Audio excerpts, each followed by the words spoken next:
Hello बच्चों, welcome to the session. जैसा कि आप लोग स्क्रीन पर देख पा रहे हैं, ITEP B.Ed classes for all semester. तो अगर आप ITEP B.Ed में इनरोल्ड हैं और किसी भी सेमेस्टर में हैं, हर एक सेमेस्टर के लिए हम लोग क्लासेस कर रहे हैं फाउंडेशन ऑफ एजुकेशन सेक्शन से। ये एक जो सेक्शन है ये आपका 30 क्रेडिट का सेक्शन है। इसमें अलग अलग पेपर्स हैं। उन सभी पेपर्स को मैंने सेमेस्टर वाइज पढ़ाया है। आप चैनल पर प्लेलिस्ट सेक्शन में जा कर के देख सकते हैं। सो आई होप कि आप इस सीरीज़ को ज्वाइन करेंगे और इसका पूरा फ़ायदा उठाएंगे। तो चलिए स्टार्ट करते हैं आज के सेशन को। चलिए दोस्तों, तो स्टार्ट करते हैं आज का session, Buddhist system of education. So सबसे पहले हम लोग आउटलाइन डिस्कस कर लेते हैं।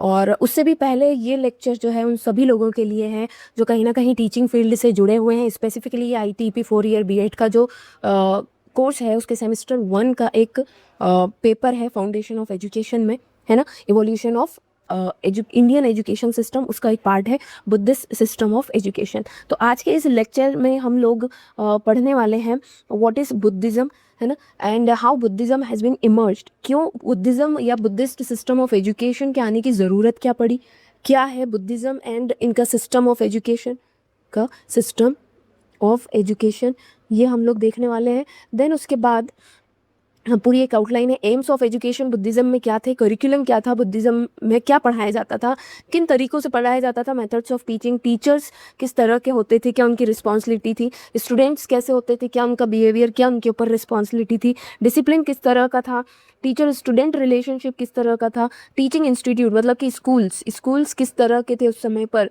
है ना, शैक्षणिक केंद्र किस तरह के थे, शैक्षणिक केंद्रों का फाइनेंस एंड एडमिनिस्ट्रेशन किस तरह से होता था, ये हमें देखना है। फेमस सेंटर्स ऑफ बुद्धिज़्म, जहाँ पर इंडिया में या इंडिया के बाहर भी जहाँ पर भी कुछ फेमस बुद्धिस्ट साइट है जहाँ पर एजुकेशन दी जाती थी, उनके बारे में हमें पढ़ना है। ठीक है, तो सबसे पहली चीज़ यहाँ पर ये आती है कि बुद्धिस्ट सिस्टम ऑफ एजुकेशन आने की ज़रूरत क्या पड़ी, why Buddhism emerged and why this system, education system of Buddhism has been emerged, क्यों आया ये। ओके, सो मैंने आपको पिछले सेशन में बताया था कि जब भी एक कंपनी में कोई एक चॉकलेट बनी, उसका एडवांस वर्जन दूसरी बार तब बनाया जाता है जब उन्हें लगता है कि उसमें कुछ कमी रह गई है या उसको इन्हेंस करना है। Okay right, similarly Buddhist system of education इसलिए इमर्ज हुआ क्योंकि लोग नाखुश थे वैदिक सिस्टम ऑफ एजुकेशन से। ठीक है, अब इसमें नाखुशी की क्या बात थी भाई, क्या बात थी उस पर हम अभी पहले डिस्कस करेंगे, देन हम फिर बुद्धिज़्म की तरफ चलेंगे। मैंने आपको कहा था कि सारी चीज़ें एक दूसरे से इंटरकनेक्टेड है, इसलिए आपको समझना बेहद ज़रूरी है। So first point, why Buddhist system of education emerged, क्यों ज़रूरत पड़ी। ठीक है, तो अब देखिए, उसी समय मैंने पिछले सेशन में ही आपको बताया था कि जो वैदिक एजुकेशन सिस्टम है, ठीक है ना, वैदिक एजुकेशन जो सिस्टम है उसको मैंने दो पार्ट में आपको बताया था। एक था पोस्ट वैदिक, या फिर आप ये कह लें कि लेटर वैदिक एजुकेशन पीरियड, एजुकेशन सिस्टम, है ना, और एक था हमारा वैदिक एजुकेशन सिस्टम। क्या डिफरेंस हो गया था इन दोनों में, ऐसे क्या अंतर हो गया एक्चुअली में। ये जो पोस्ट वैदिक ये वाला जो पार्ट है, इसमें एजुकेशन को लेकर के जो चेंजेस आए उससे लोग नाखुश थे। तो आप यहाँ पर लिख सकते हैं कि 500 BC ऑनवर्ड्स जो है, ये जो लेटर वैदिक एजुकेशन सिस्टम था, ये जो है, इसी को हमने, अच्छा एक चीज़ और लिखिए यहाँ पर, इसी को हमने क्या कहा था, इसी को हमने ब्राह्मणिकल एजुकेशन सिस्टम भी कहा था, है ना, ब्राह्मणिकल, जस्ट अ सेकेंड,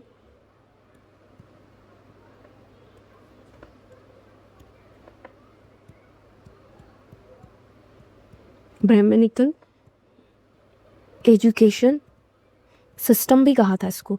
वो इसीलिए कहा था क्योंकि जो पोस्ट वैदिक, लेटर वैदिक या फिर आप कह लें कि ब्राह्मणिकल एजुकेशन सिस्टम था, इसकी पूरी बागडोर जो है वो ब्राह्मण्स के हाथ में थी। किसके हाथ में थी, ब्राह्मण्स के हाथ में थी। So in this period education restricted to mainly Brahmins, है ना, ब्राह्मण्स को थी, एंड कुछ सम क्षत्रियों को थी कुछ, ठीक है, and specifically women and Shudras excluded, उन्हें एजुकेशन देना ही बंद कर दिया गया, उनको एजुकेशन सिस्टम से ही बाहर कर दिया, भी इन्हें एजुकेशन की कोई ज़रूरत ही नहीं है. So that is actually the main reason कि लोग इससे नाखुश थे. और अलग अलग तरह के फिर लोगों ने अपने सिस्टम भी बनाए, बट वो ज़्यादा एग्जिस्ट नहीं कर पाए. ठीक है, तो अब आप सोच रहे होंगे क्या मैम वैदिक एजुकेशन सिस्टम में शूद्रों को पढ़ाया जाता था, महिलाओं को पढ़ाया जाता था? Yes, of course. जो हमारा जो वैदिक एजुकेशन सिस्टम है वो बहुत ओपन माइंडेड एंड प्रोग्रेसिव था. ओके, क्यों था इसका लिखो आप यहाँ पर, that it's very relatively open मतलब ब्राह्मणिकल सिस्टम के कंपैरिजन में ओपन था. ब्राह्मण्स, क्षत्रिय, वैश्य, ठीक है, शूद्र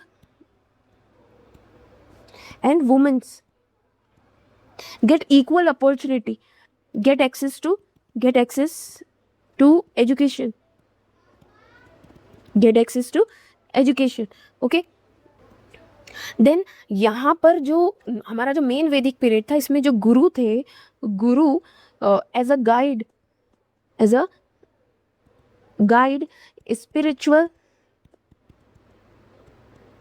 स्पिरिचुअल एंड मॉरल मेंटर थे. ठीक है, जबकि यहाँ पर जो गुरु जो है रिलीजियस गुरु हो गए, गाइड नहीं थे, मॉरल मेंटर नहीं थे, रिलीजियस अथॉरिटी हो गए. वो गुरु as religious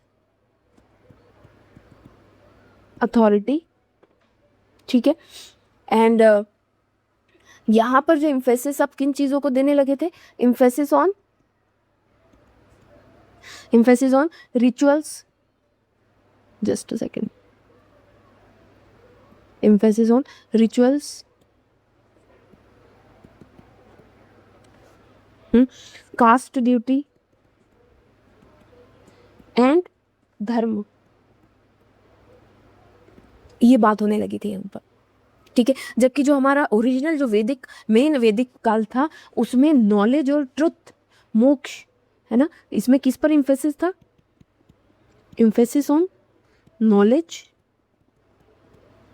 truth and moksha, that is liberation, है ना, that is liberation, इस पे था. अच्छा देखो, एक चीज़ और है यहाँ पर, ये जो मेन हमारा जो वैदिक काल था, इसका बहुत इम्पोर्टेंट एक लाइन है, यहाँ पर चलता था ऑक्यूपेशन बेस्ड कास्ट सिस्टम था. यहाँ पर ऑक्यूपेशन बेस्ड कास्ट सिस्टम, अंतर समझना दोनों में. मतलब कि जो वो काम करते थे उसके बेसिस पर उनका कास्ट बना, बट यहाँ पर उल्टी बात हो गई, कास्ट बेस्ड ऑक्यूपेशन हो गए, राइट. तो पासा पलट गया बिल्कुल कि अच्छा ये तो इस कास्ट का है, मतलब अब इसको यही काम करना है. अंदर समझो दोनों में. कोई अगर जूते बनाने का काम कर रहा है, वो जूते बनाता था इसलिए उसको उस कास्ट का माना गया. और यहाँ क्या हो गया कि उस कास्ट का ही काम उन्होंने डिसाइड कर दिया कि भाई ये कास्ट वाले यही करते हैं.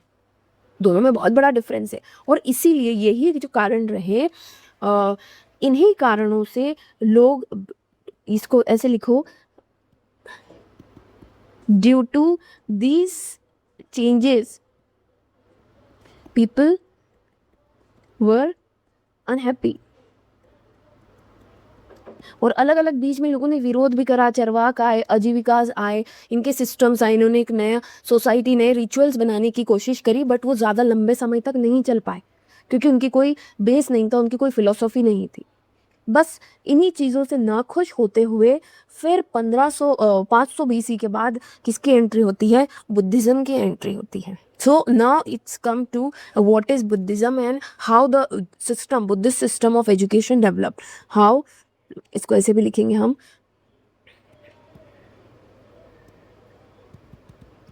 हाउ बुद्धिस्ट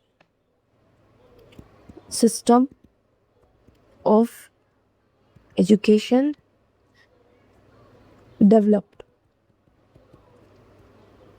अच्छा, अब एक चीज़ आपको ये ध्यान रखनी, ऐसा नहीं है कि 500 BC के बाद जो है बुद्धिज़्म आ गया, है ना, बुद्धिज़्म आया तो ऐसा नहीं है कि वैदिक एजुकेशन बंद हो गई. वैदिक एजुकेशन तो जो है हमारी 2500 से जो चलती आ रही थी वो बुद्धिज़्म के बाद आज तक चलती आ रही है. ठीक है. So Vedic education still going on, still there.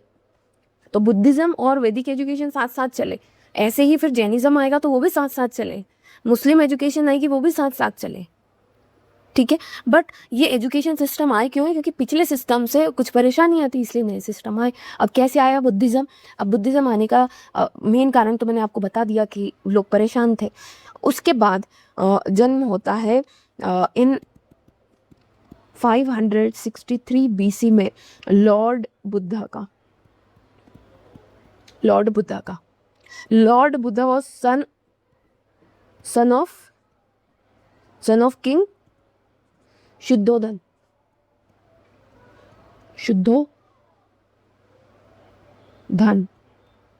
ठीक है. अब ये सब कहानी आपको पता है कि शुद्धोधन और बुद्धा जो है रॉयल इन्वायरमेंट में रहते थे. ये आप लिखते चलिए मेरे साथ में. बट उन्हें वर्ल्डली नॉलेज बिल्कुल नहीं था. उनके घर वाले उनका बड़ा ध्यान रखते थे, बड़े सेंसिटिव थे. जब उन्होंने एक दिन बाहर निकले और लोगों को देखा कि अरे लोग बड़े दुख में हैं, है ना, किसी का बेटा मर गया है, किसी का हाथ टूट गया है, कोई बहुत बीमार है. सो देन ही रियलाइज, है ना, देन ही रियलाइज्ड. अच्छा, इसमें एक चीज़ और आप यहाँ पर नोट कीजिए. लॉर्ड बुद्धा का बचपन का नाम क्या था? सिद्धार्थ, है ना, सिद्धार्थ. ठीक. तो बड़ा उनका ध्यान रखा जाता था उनके पिता शुद्धोधन के द्वारा. शुद्धोधन ये कहाँ के एम्परर थे? लिखिए वहाँ पर, शाक्य इन लुम्बिनी. ठीक. बट सारी लग्जरी देने के बाद भी, रॉयल पैलेस में रखने के बाद भी, जब एक दिन लॉर्ड जो है सिद्धार्थ निकलते हैं इस दुनिया को देखने के लिए, शॉर्ट में आपको मैं बता रही हूँ, तब वो बहुत सारी चीज़ें देखते हैं और देखते हैं कि भाई ये तो दुनिया में बहुत सारी सफरिंग है ना. सो एक्चुअली इसमें ये लाइन लिखिए आप यहाँ पर, when young Siddhartha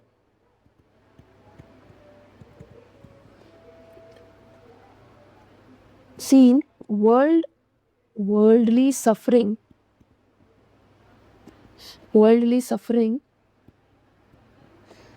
he was deeply moved. मतलब अंदर से बोलते हैं ना हम कि भाई हिल गया इंसान उसने देखा जो. तो ठीक है. So he was deeply moved and solution to find the solution he started doing meditation. Okay, he started doing meditation. Now as a result of meditation he find out the right path. Okay, as a result he found the right path. सही रास्ता मिला उन्हें. and propounded Buddhist religion. सो इस तरह से Buddhist religion की शुरुआत हुई. और ये कब से कब तक चला? ये जो बुद्धिस्ट रिलीजन है आज भी है, बट जो इसका बोलबाला रहा, ठीक है, वो 500 BC से, जस्ट अ सेकेंड, 500 BC से जो है 1200 AD तक इसका बोलबाला रहा। और यही जो है, यही क्या कहलाता है, बुद्धिस्ट पीरियड क्या कहलाता है, बुद्धिस्ट पीरियड कहलाता है। नाउ अभी हमें, अब देखो, अब ये उनकी माता का नाम ये था, उनके पिता का नाम ये था, उनकी उससे शादी हुई, ये सारी बातें हमें यहाँ नहीं लिखनी है, कोई हम जीवनी नहीं लिख रहे हैं, ठीक है। We are going to talk about कि इस समय पे एजुकेशन सिस्टम कैसा था, राइट। सो एजुकेशन सिस्टम के बारे में बात करेंगे। बुद्धिस्ट पीरियड कब से कब तक था, यह हमें समझ में आया। अब आपको यहाँ पर ये पॉइंट आउट करना है कि भाई जो लॉर्ड बुद्धा है, लॉर्ड बुद्धा इन्होंने क्या डिस्कवर किया, discovered 4 noble truth, right. 4 noble truth को उनको क्या कहते हैं, 4 आर्य सत्य, 4 आर्य सत्य, है ना। इंग्लिश में ऐसा लिखा होता है, इंग्लिश में लिखा हुआ, हिंदी का बड़ा ही, वो भी संस्कृत जैसा कुछ, 4 आर्य सत्य। क्या 4 आर्य सत्य इन्होंने बताए। First there is suffering, there is suffering, कि भाई दुनिया है तो दुख तो है ना, दुनिया है तो दुख है, दुखम, उसे क्या कहा इन्होंने, दुखम। Second, there is cause of suffering, दुनिया में दुख है और दुख का कारण है, there is cause of suffering, right, there is cause of suffering. Now there is cause of suffering को हम क्या कहेंगे, दुख समुदाय, दुख समुदाय, ठीक है। Then third is there is cessation of suffering, there is cessation of suffering, ठीक है। दुख निरोधा मतलब दुख को खत्म किया जा सकता है, दुख को खत्म किया जा सकता है। तो सिसेशन से मतलब क्या है, विराम, दुख पर, सफरिंग पर विराम लग सकता है। कैसे लग सकता है, there is a way for cessation of suffering, there is a way for the cessation of suffering, right, जिसे हम क्या कहते हैं, दुखम निरोध मार्ग, दुखम निरोध मार्ग, जस्ट अ सेकेंड, ठीक है, दुखम निरोध मार्ग। तो ये 4 बातें उन्होंने बताई। और इन्होंने अपना जो, अब देखिए क्या रास्ते हैं उस पर भी इन्होंने 8 क्या रास्ते हो सकते हैं उस पर भी इन्होंने बात की है। बट उससे पहले हम ये बात करेंगे कि लॉर्ड बुद्धा जो है, इन्होंने अपना जो first, lord Buddha's first sermon, sermon मतलब प्रवचन, कहाँ पर दिया था, सारनाथ,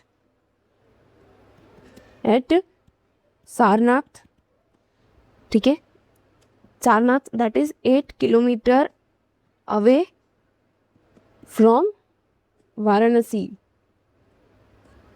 ठीक है, वहाँ पर इन्होंने अपना पहला प्रवचन दिया था, ओके। और इसी जो फर्स्ट प्रवचन को ही हम क्या कहते हैं, this first sermon is called, क्या कहते हैं हम इसको, लिखना इम्पॉर्टेंट है, that is known as turning of the wheel, turning of the wheel of law, okay. और धर्म, और क्या कहते हैं इसको, लिखना वहां पर,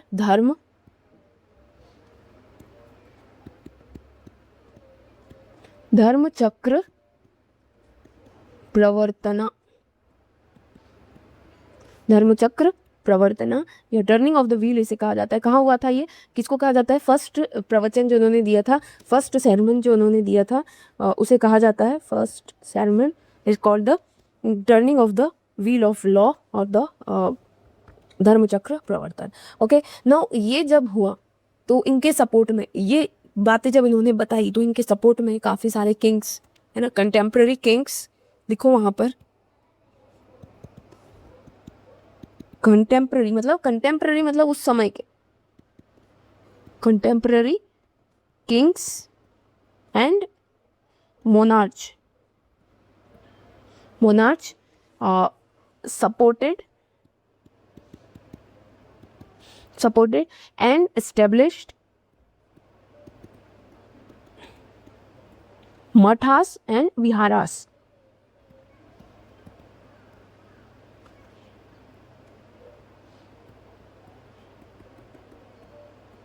जहाँ पर बुद्धिज्म की बात होती है, ठीक है। तो ये मठास और विहारास ये क्या थे? Mathas and viharas are the mathas and viharas are the initial, हम कह सकते हैं कि सेंटर्स। मठास एंड विहारास क्या है? Initial centres of Buddhas teaching. Buddha ने जो बताया वो और बाकी लोगों तक ये बात पहुंचाने के लिए मठा और विहार का जो है इस्टेब्लिशमेंट किया गया, और यहीं से स्टार्ट होता है न्यू एजुकेशन सिस्टम, ठीक है। And this started new education system, initial centre of Buddhas teaching. अच्छा, इसमें ऐसे लिखो, this teaching was given by bhikshus. अरे यार, भिक्षुस, ठीक है। भिक्षुस मतलब कि बुद्धिस्ट मोंक, ठीक। तो इन्होंने ये टीचिंग देना स्टार्ट करी, and this was the beginning of new education system called Buddhist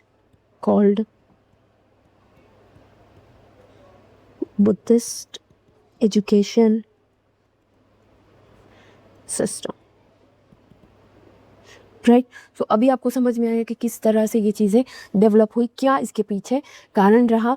तो साथ में ये लोग चलते रहे, वैदिक education system and Buddhist education system. अब मैं आपको वापस से ऊपर की तरफ लेकर के चलती हूँ, जहाँ पर हमने बात की थी अपनी आउटलाइन की। तो अभी हम ये 2 पार्ट कवर कर चुके हैं, ठीक है। अब हम बात करेंगे एम्स ऑफ एजुकेशन की। यहाँ से अब हमारे सीधे पॉइंट है, अब आपको ज़्यादा दिक्कत नहीं आएगी इस चीज़ को समझने में।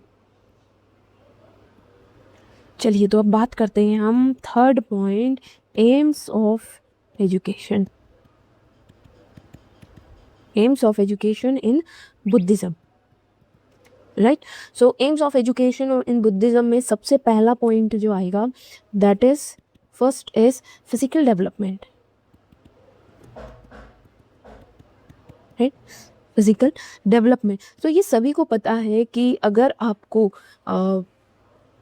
सफरिंग से, है ना, या दुख से मुक्ति चाहिए, तो सबसे पहली चीज़ जो इम्पोर्टेंट है that is a healthy body, ठीक है। सो गुड हेल्थ इसमें लिखिए यहाँ पर, good health help a man to escape from suffering. सबसे पहली चीज़, अगर आपकी बॉडी सही है ना तो आप सारी चीज़ें कर सकते, ओके, इन सारी ड्यूटीज, सारे कर्म आप कर पाओगे। एंड द सेकेंड जो था इनके according, that is development of knowledge,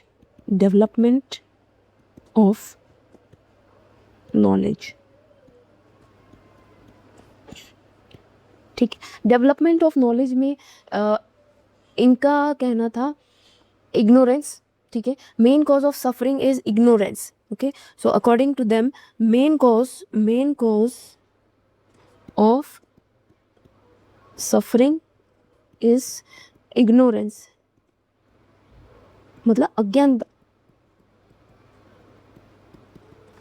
है ना, अज्ञानता था।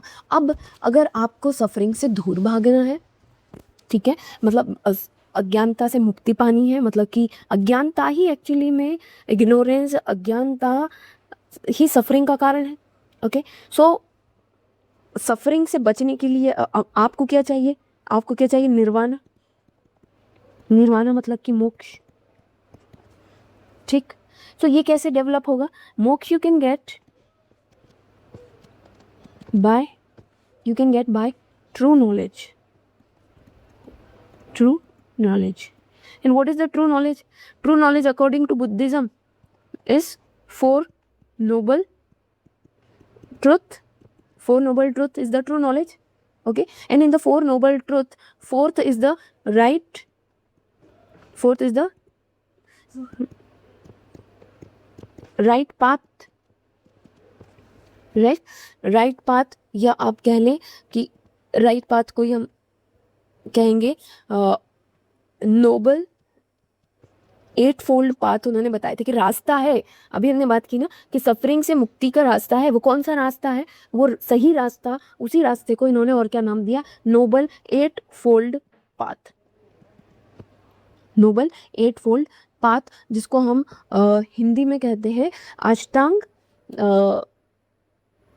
अष्टांगिक मार्ग, है ना, अष्टांगिक मार्ग। क्लियर है? तो इनके बारे में ये चार नोबल ट्रुथ, और फोर्थ जो पॉइंट है राइट पाथ, जिसमें 8 फोल्ड पाथ बताए गए हैं। मैं यहाँ पर भी इसको मेंशन कर देती हूँ, जहाँ पर 4 बातें बताई हैं बुद्धा ने, है ना। There is a way for the cessation of suffering. वो वे क्या है, वो रास्ता क्या है? वो है 8 फोल्ड पाथ। अष्टांगिक मार्ग पर चल करके उसी रास्ते पर से आपको सफरिंग से मुक्ति मिल सकती है, right. So let's move ahead और बात करते हैं हम यस कि अच्छा, एक चीज़ यहाँ पर, ये वैदिक एजुकेशन से ये डिफरेंट कैसे हो गया? वैदिक एजुकेशन क्या बोल रही थी? वैदिक एजुकेशन ये कह रही थी कि वेदास को जानना ही ट्रू नॉलेज, ये इंपॉर्टेंट है ना। वैदिक education says knowing Veda is knowledge. Okay, while Buddhist education says practical knowledge. Okay, practical knowledge of the material world,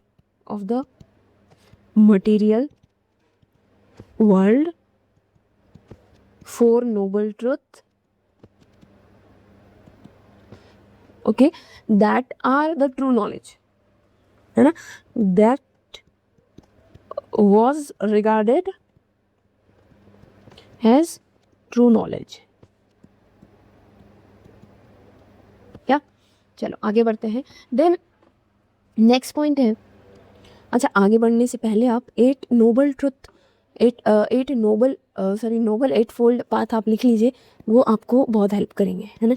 Nobel 8 fold path. Okay, so what is the noble 8 fold path? उनका ये कहना था कि इन 8 fold path पर चल के ही this will lead to liberation को ही क्या कहते हैं? वो निर्वाणा, मोक्ष। ठीक है, तो कौन से हैं 8 फोल्ड पाथ? सबसे पहला है right view, second is right resolve, third is right speech, fourth is right action, fifth is right livelihood, sixth is right effort, seventh is right mindfulness, अरे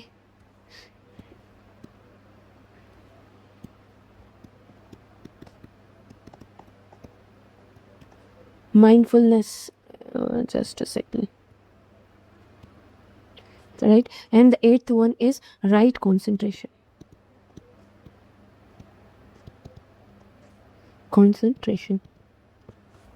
ठीक है, तो ये 7 प्रैक्टिसेस हैं. एक चीज़ आपको याद रखना है, ये 7 प्रैक्टिसेस हैं. ओके, एंड ये 7 प्रैक्टिसेस का बेस क्या है? Right concentration. अगर आप कंसंट्रेट ही नहीं कर पाएंगे तो आप ये सारी चीज़ें नहीं कर पाएंगे. So that is all about the knowledge, है ना, ऑफ इन बुद्धिज़्म. ठीक है, तो एक एम ऑफ एजुकेशन उनका क्या था? Development of knowledge. इसके अलावा नेक्स्ट एम क्या था उनका? हम किससे लिख रहे हैं? येलो से लिख रहे हैं, किससे लिख रहे हैं? अच्छा, ब्लू से ही लिख रहे हैं क्या? ठीक है, next third was education of social behaviour. Education of social behaviour. ठीक है, सो सोशल बिहेवियर में इन्होंने क्या कहा है कि supporter, Buddhist religion is supporter of human welfare. ठीक है, एंड इट एम्फसाइज, इन्होंने क्या एम्फसाइज किया है? It emphasize upon compassion and, मैं इधर लिख रही हूँ कंपैशन, नहीं ऐसे नहीं लिखूँगी, ऐसे लिखते हैं आपको अच्छे समझ में आएगा. Emphasize upon compassion and kindness. ठीक है, कंपैशन का मतलब क्या है? देखिए, आपका सोशल बिहेवियर तभी डेवलप हो पाएगा, कब डेवलप हो पाएगा? इसको थोड़ा सा, कंपैशन एंड काइंडनेस, ओके, कब डेवलप हो पाएगा? जब आप कंपैशनेट रहेंगे, है ना. So without compassion you can't understand, है ना, अंडरस्टैंड अदर्स सफरिंग.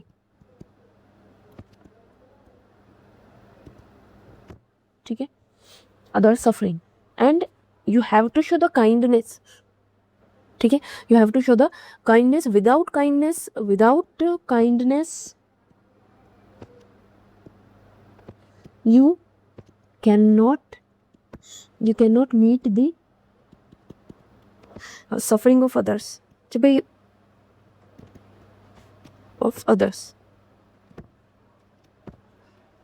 ठीक है, तो इन 2 चीज़ों पे इन्होंने बहुत ध्यान दिया है in the development of social behaviour. Then preservation and development of human culture, ये भी इसका एक एम था, aim of education.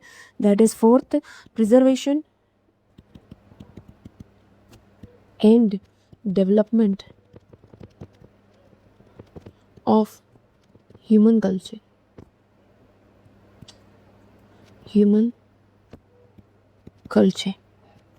Okay, so एक ओवरऑल ह्यूमन कल्चर को प्रिजर्व करना, जितने भी रिलीजन है, जितने भी कल्चर हैं, जितने भी फिलोसॉफीज़ हैं, ठीक है, उन सभी को प्रिजर्व करना भी इनका एक एम ऑफ एजुकेशन था.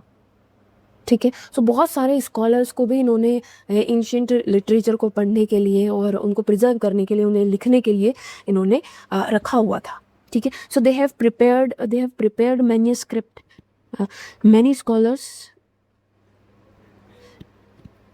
many scholars prepared manuscripts of ancient scriptures and also translated them in different language. ठीक है, no character formation, next aim क्या है? 5th, कैरेक्टर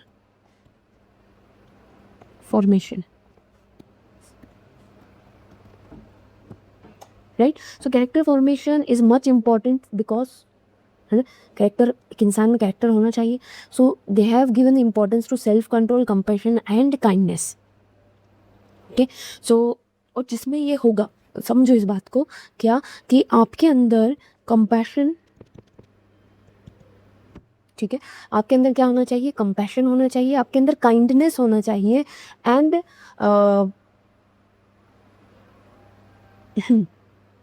ठीक है, कंपैशन होना चाहिए, सेल्फ कंट्रोल होना चाहिए, एंड काइंडनेस होना चाहिए। कंपैशन का मतलब होता है दया।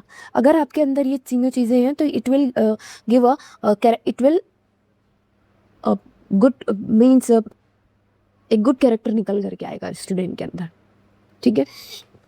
सो these three are responsible for good character.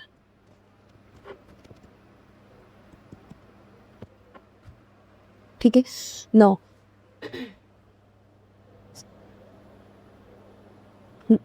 चलो नेक्स्ट है वोकेशन डेवलपमेंट, वोकेशनल डेवलपमेंट। ये सारी चीज़ें तो ठीक है, पर धनोपार्जन के लिए भी तो कुछ चाहिए ना। सो वोकेशनल डेवलपमेंट,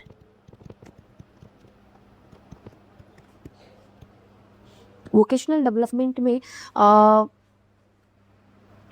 देखिए, सो वोकेशनल डेवलपमेंट का मेन जो पॉइंट ये था, to overcome the suffering of hunger. भाई बाकी सारी चीज़ें ठीक है, भूख का क्या करोगे आप, सफरिंग ऑफ हंगर जो है इन्हें आर्ट एंड प्रैक्टिकल स्किल्स से सिखाई जाती थी, है ना, प्रैक्टिकल स्किल्स से सिखाई जाती थी। तो ये कैसे सिखाई जाती थी, ये जो है according to competencies and caste, ठीक है, जो वर्ण था उनका। Okay, student imparted the vocational knowledge। अब उसमें कैटल रेयरिंग हो या एग्रीकल्चर हो या कोई क्राफ्ट का कार्य हो, है ना। सो agriculture, cattle rearing, arts, skills and commerce, ये सारी चीज़ें बताई जाती थी। Now fourth point is curriculum of education, है ना, curriculum of education. Now curriculum of education at the Buddhism time is divided into the three part। कितने में बांट दिया है इसको, 3 पार्ट में बांट दिया है। सबसे पहला पार्ट जो होता है करिकुलम ऑफ प्राइमरी एजुकेशन, ठीक है। दूसरा जो था करिकुलम ऑफ हायर एजुकेशन,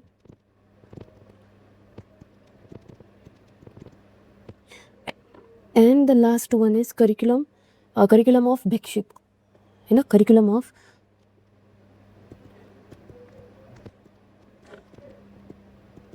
भिक्षु, ठीक, भिक्षु एजुकेशन। तो ये क्या था, सबसे पहली चीज़ तो जो प्राइमरी है बिल्कुल बेसिक, ठीक, so it is of 6 years of education, okay. And for all, सभी स्टूडेंट्स के लिए थी। 49 अल्फ़ाबेट्स इसमें सिखाए जाते थे, 49 अल्फ़ाबेट्स सिखाए जाते थे इन्हें, एंड रीडिंग एंड राइटिंग, है ना, taught reading and writing,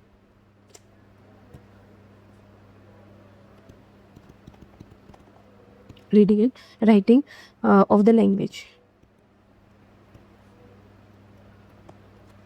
ठीक।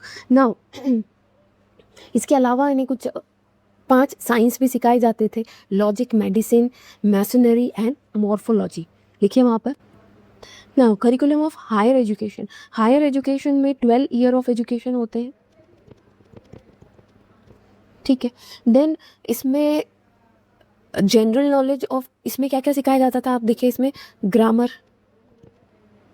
है ना, रिलीजन के बारे में, एस्ट्रोलॉजी, आयुर्वेदा, ठीक है, फिलोसॉफी, ठीक, ये तो बेसिक चीज़ें थी, ये बेसिक चीज़ें थी। उसके बाद स्पेशलाइज्ड करिकुलम भी था, ठीक है। सो स्पेशलाइज्ड करिकुलम में क्या पढ़ाते हैं वो स्पेशलाइज्ड करिकुलम में? अकॉर्डिंग टू द इंटरेस्ट और स्ट्रेंथ देख करके वहाँ पर पाली, प्राकृत, संस्कृत, लैंग्वेज एंड ग्रामर सिखाई जाती है, ठीक, लिटरेचर। देन इसके बाद एस्ट्रोफिजिक्स, कॉस्मोलॉजी, बहुत सारी चीज़ें, astrophysics, cosmology, right, political science, जितने भी सब्जेक्ट होते हैं वो आप इसमें डाल सकते हैं, वोकेशनल, ठीक, ये सारी चीज़ें इसमें सिखाई जाती थी। देन फिर ये करने के बाद अगर और कोई अपनी एजुकेशन कंटिन्यू रखना चाहता है so they can go for the curriculum for bhikshu, वो भिक्षु बन सकते हैं। Bhikshu is the education for 8 years, ठीक है, bhikshu is the education for 8 years, more 8 year education. और इसमें एक्चुअली में उन्हें क्या सिखाया जाता है, specially Buddhist philosophy and religion के बारे में ही स्पेशली पढ़ाया जाता है। एंड इनका जो करिकुलम है उसमें क्या होती है, त्रिपिटिका है ना, जिसको हम बोलते हैं 3 baskets। ओके, क्या नाम है इन 3 baskets की? यहाँ पर मैं लेती हूँ इधर से। पहला है सूत पिटक, दूसरा विनय पिटक एंड तीसरा अविधम्मा पिटक।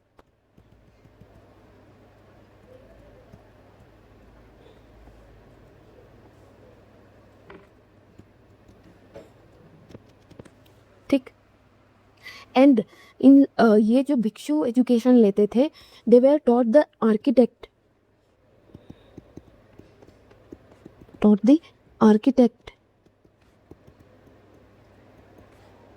to construct mutts and viharas, इनका आर्किटेक्ट सिखाया जाता था। एंड अकाउंटेंसी, क्योंकि अब ये वहाँ उसको लीड करेंगे ना, ठीक है, अकाउंटेंसी, ठीक। तो ये बात हुई करिकुलम की। अब करिकुलम के बाद बात आती है कि मेथड्स ऑफ टीचिंग। तो नेक्स्ट हेडिंग डालो, आई थिंक हेडिंग नंबर जो भी है आप डाल लेना आप, मैं भूल गई हूँ। मेथड्स ऑफ टीचिंग में सबसे पहली चीज़ तो आप ये याद रख लो कि Pali was the language in Buddhist period. Pali language में होती थी जो भी पढ़ाई होती थी बुद्धिस्ट पीरियड में, ठीक। और प्रिंटिंग उस समय इन्वेंटेड नहीं हुई थी। So they have prepared the handmade manuscript. Second, they prepared handmade manuscript, ठीक है, of important text and scriptures, ठीक है। इनके समय पे लाइब्रेरीज भी थी, दे हैड लाइब्रेरीज।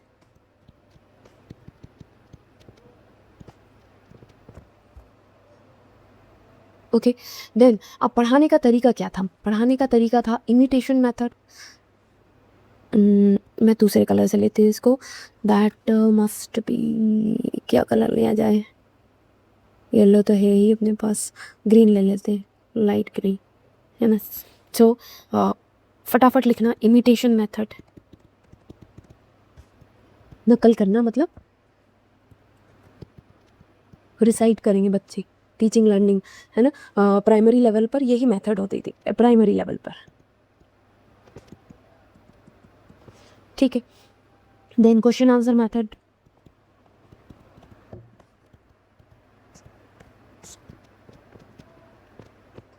ठीक। Third is the explanation method, debate and logic method. Debate होती थी किन के बीच में, किन के बीच में होगी डिबेट, जो स्कॉलर्स हैं उनके बीच में, ठीक है। Then debate and logic method में logic, lecture method.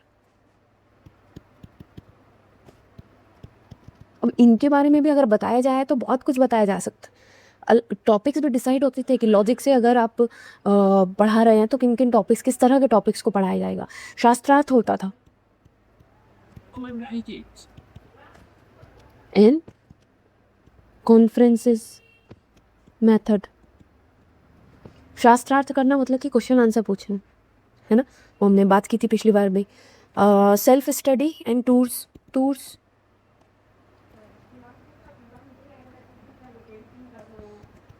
Self study,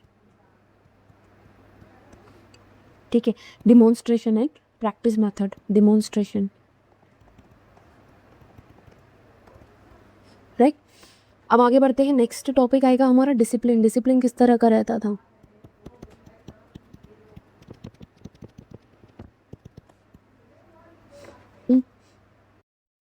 okay, so discipline कैसा था। देखिए, डिसिप्लिन के लिए बुद्धिज्म में एक बुद्धिस्ट संघ होता है, ठीक है। क्या होता है, बुद्धिस्ट संघ, बुद्धिस्ट संघ, ठीक। ये बुद्धिस्ट संघ जो है, इनके जो रूल्स होते हैं, rules followed by both student and teacher, student and teacher दोनों को फॉलो ये करना होता है। और ये रूल क्या है, ये रूल है एक्चुअली में both have to follow the rule, okay. And जो टीचर है ना, एक्चुअली में दैट इज अ भिक्षु, ठीक है। कौन है टीचर को ही क्या कहते हैं, जस्ट अ सेकेंड,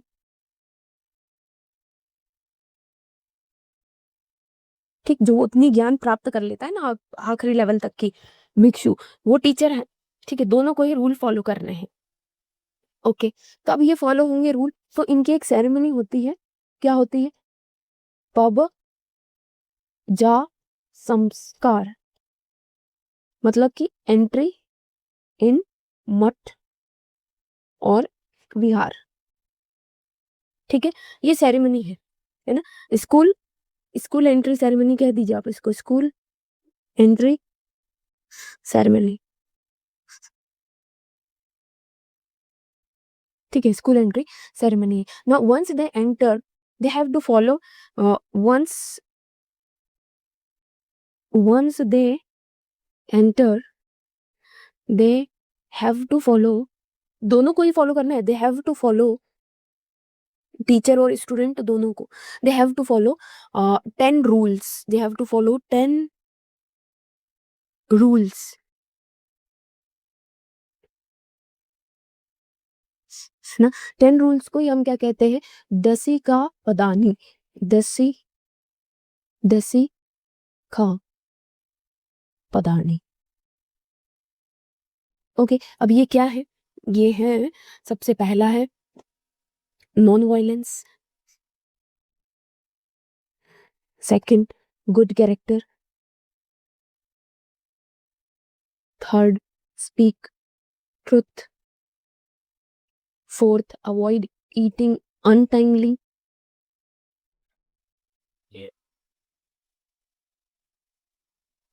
ठीक है। तो बेसमय नहीं खाना है। abstain फ्रॉम लग्जरी, लग्जरी से दूर रहना है।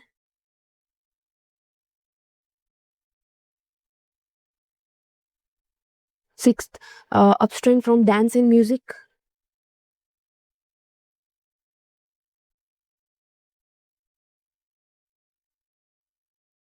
Okay.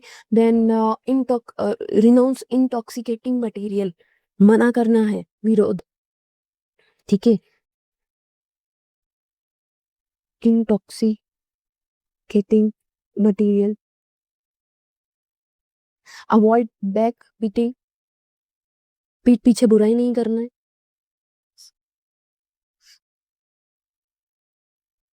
and renounce costly gift.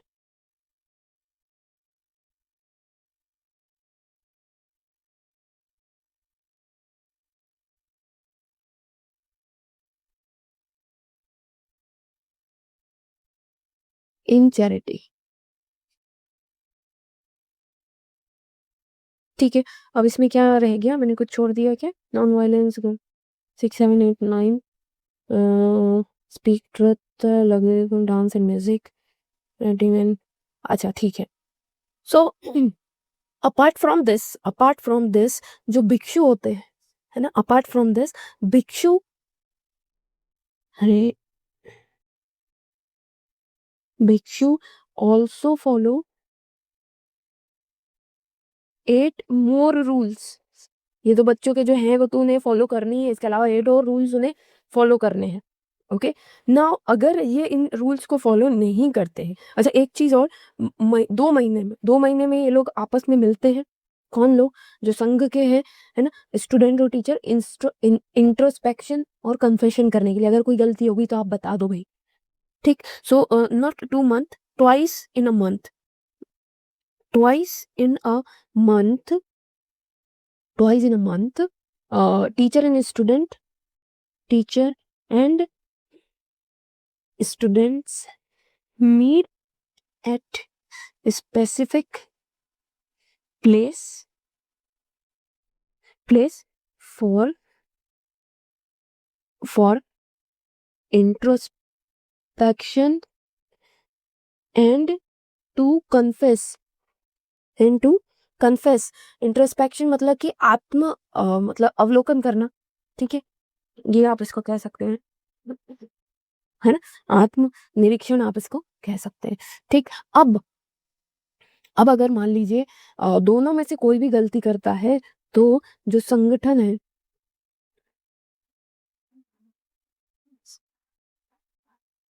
Can punishes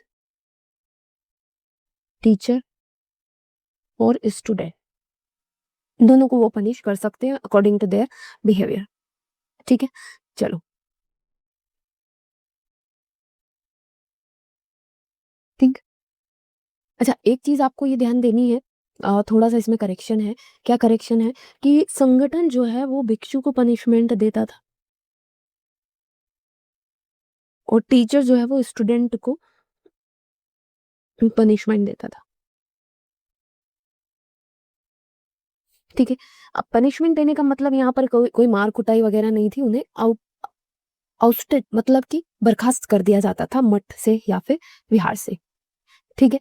चलो अब आगे बढ़ते हैं और बात करते हैं हम लोग नेक्स्ट पॉइंट की, जो कि होने वाला है हमारा नेक्स्ट पॉइंट इज टीचर, ठीक है। टीचर को यहाँ पर उपाध्याय भी कहा जाता था, अध्याय या उपाध्याय, ठीक। नाउ बुद्धिस्ट पीरियड में प्राइमरी और हायर एजुकेशन दोनों माथा और विहार में होती थी, बट जो टीचिंग एक्टिविटीज भिक्षु करते थे, ठीक है, भिक्षु वॉज द टीचर, है ना, टीचर मतलब भिक्षु, ओके। नाउ वो टीचर, या नहीं इसको ऐसे लिखो यार, सुनो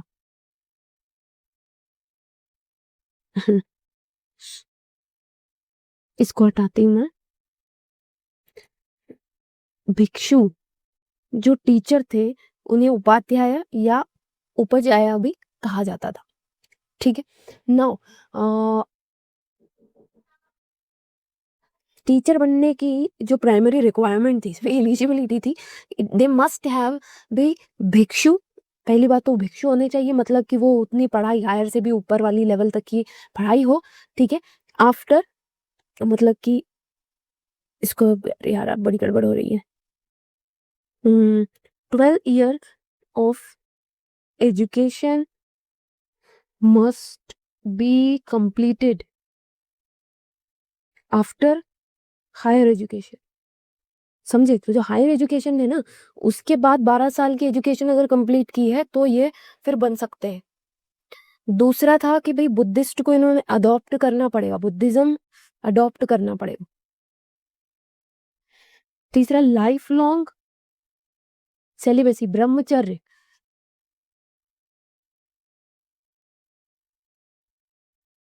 अपनाना पड़ेगा, एंड स्ट्रिक्ट डिसिप्लिन। ये 4 प्राइमरी रिक्वायरमेंट थी टीचर बनने के लिए। ठीक है, नाउ अब यहाँ पर टीचर की ही पूरी जिम्मेदारी थी कि अगर बच्चा आता है पढ़ने के लिए तो उसकी फूड का इंतज़ाम करे, उसके रहने का इंतज़ाम करे। ये सारी रिस्पॉन्सिबिलिटी किसके ऊपर थी? ये उपाध्याय या उपध्याय के ऊपर थी।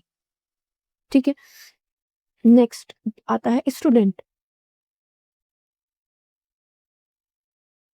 स्टूडेंट को क्या कहा जाता है यहाँ पर? शर्मन। क्या कहा जाता है?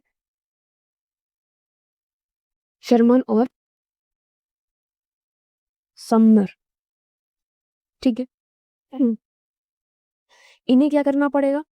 They have to live in मठ,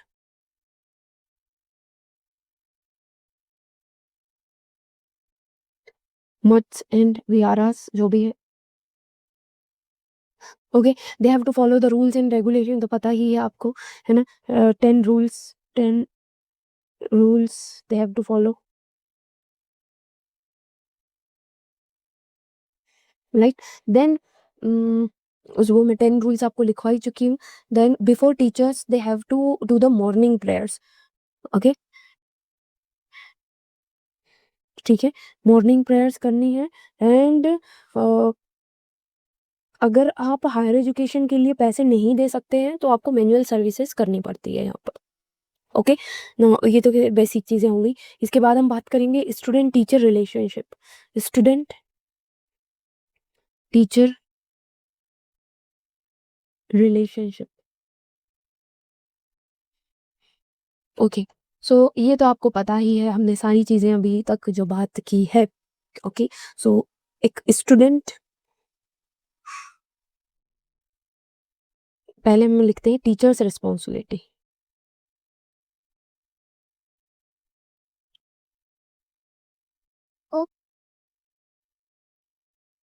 towards student, teachers responsibility towards student. क्या है रिस्पॉन्सिबिलिटी? भाई अरेंज बोर्डिंग, रहने का इंतजाम, boarding and food for student. ठीक, then take care of health,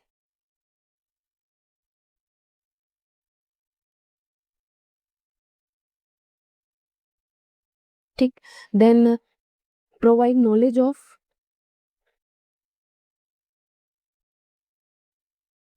Pali, Pali language and Buddhist religion. ठीक, एंड बस ये सारी चीज़ें बेसिक चीज़ें, बाकी तो जो टीचर की रिस्पॉन्सिबिलिटी है कि ये सिखाना है वो सिखाना है। ठीक, फिर आप मेन चीज़ देखो यहाँ पर कि students responsibility, students responsibility, students responsibility towards teacher क्या है? To get up early, to get up early and make arrangement for cleaning and bathing water for teachers, teacher के लिए पानी भर के लाना ही शॉर्ट। ठीक है, then to help and organise, helping in organise matha in Bihar, helping in ऑर्गे, helping in organising, spelling की गड़बड़ हो गई क्या कुछ? ऑर्गेनाइजिंग मठ, मठास एंड विहारास। ठीक है, and serve teacher in every possible way. Okay, अब बात आती है कि भाई एजुकेशनल इंस्टीट्यूट, एजुकेशनल, ये यार जल्दी जल्दी के चक्कर में educational institutes, right. Educational institutes कैसे थे? So educational institute were both primary और हायर एजुकेशन लेवल के थे, मठ में होता था, है ना। एंड इसमें एक चीज आपको ध्यान रखनी है, कुछ बेसिक चीजें हैं जैसे कि मठ एंड विहार, ये बुद्धिज्म के प्राइमरी रिलीजियस सेंटर्स होते थे, ठीक है। Then established in nature as well as in cities, ठीक है। अब इसमें लाइब्रेरीज होती थी, conference hall, classroom, conference halls, right, libraries, ये सारी चीजें होती थी, राइट। एंड देन एडमिशन एज,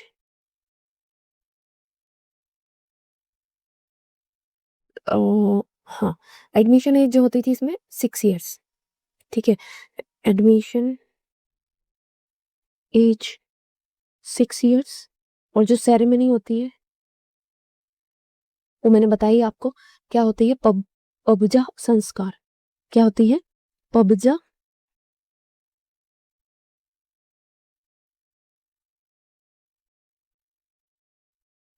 संस्कार, पबजा संस्कार, that means going out, okay, going out. Then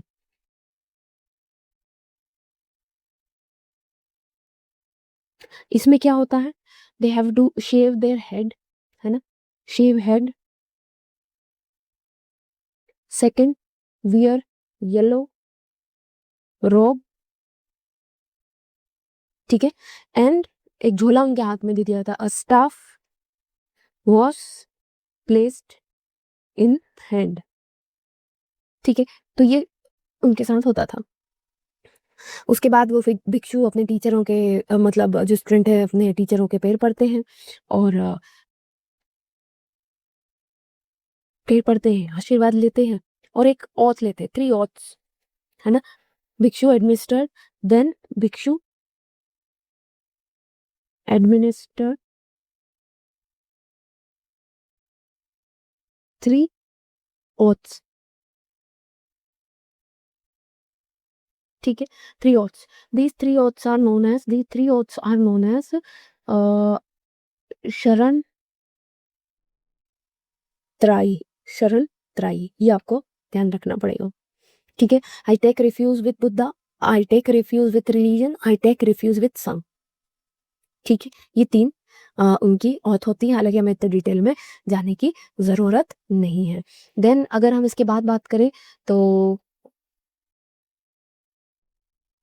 बात आई कि फिर कैसे एडमिनिस्ट्रेशन रहता था, है ना, कैसे मैनेज होती थी सारी चीज़ें वहाँ पर, फाइनेंसेस। तो वहाँ पर आपको लिखना है। फिर next is the administration and finances, okay. So administration और फाइनेंसेस में आपको ये बात ध्यान में रखनी है, द चीफ मोंक जो कि भिक्षु होता है, okay, chief monk of the university, ये क्या होता है? Vice chancellor. क्या होता है? Vice chancellor. इसके अंदर 2 कमेटी बनती है, एक होती है एकेडमिक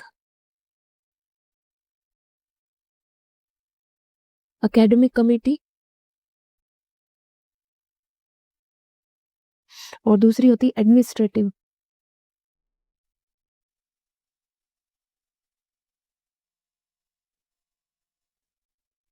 ठीक है, तो ये सारी एक्टिविटीज़ को देखती हैं।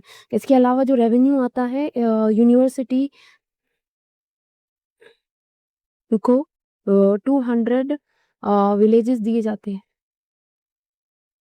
विलेजेस से टैक्स मिलता है, टैक्स एंड रेवेन्यू,